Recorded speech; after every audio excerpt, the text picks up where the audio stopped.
नमस्कार, चला तर बनवूयात अगदी सिंपल आणि पटकन बनणारं डाळ सांबार।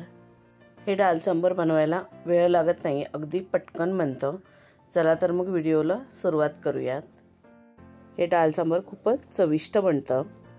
पहिलं तर मी भात बनवायला ठेवलाय आणि आता गॅस लावून घेते। मी इथे 1 वाटी तुरीची आणि मुगाची मिक्स डाळ धुवून घेतली आहे, ती कुकरमध्ये घालून घेते। त्यानंतर 2 वांगी आणि 1 बटाटा चिरून धुवून घेतले, ते सुद्धा घालून घेते।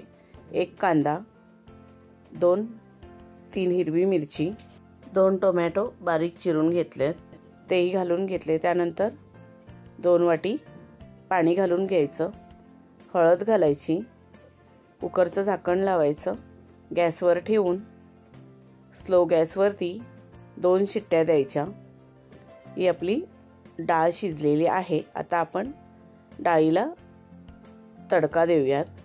तुम्ही बघू शकता 2 शिट्ट्यांमध्ये आपली डाळ छान अशी शिजलेली आहे। तडका पॅनमध्ये तेल घालून 1 चमचा राई आणि 1 चमचा जिरं घालून घ्यायचं। आपल्या चॅनलवरती जेवणाच्या सिरीज चालू आहेत, तर मी व्हेज नॉनव्हेज दोन्ही प्रकारचे व्हिडिओ अपलोड करत असते। हे व्हिडिओ तुम्ही नक्की बघा। आपला रोजचा प्रश्न असतो की जेवणामध्ये काय बनवायचं, तर हे व्हिडिओ बघून तुम्हाला नक्कीच आयडिया येईल की जेवणामध्ये काय बनवायचं।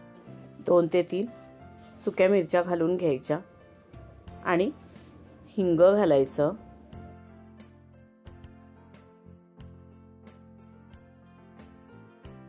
त्यानंतर कढीपत्ता घालायचा।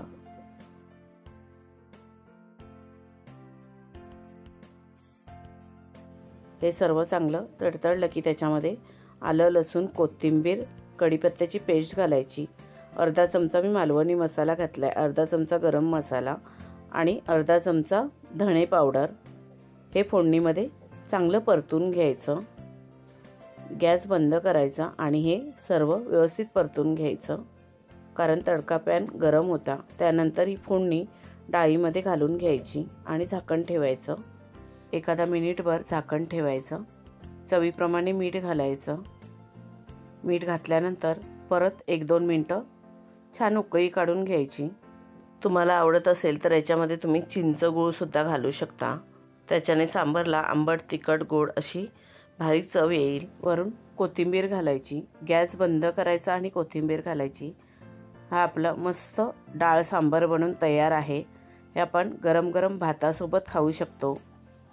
जेवण बनवायला कंटाळा आला असेल तर अशा पद्धतीने अगदी पटकन टेस्टी डाळ सांबार बनवू शकता आणि हे खूपच चविष्ट लागतं। तुम्ही नक्की बनवून बघा। व्हिडिओ आवडला असेल तर व्हिडिओला लाईक, शेअर करा आणि आपल्या चॅनलला सबस्क्राईब केलं नसेल तर सबस्क्राईब करा।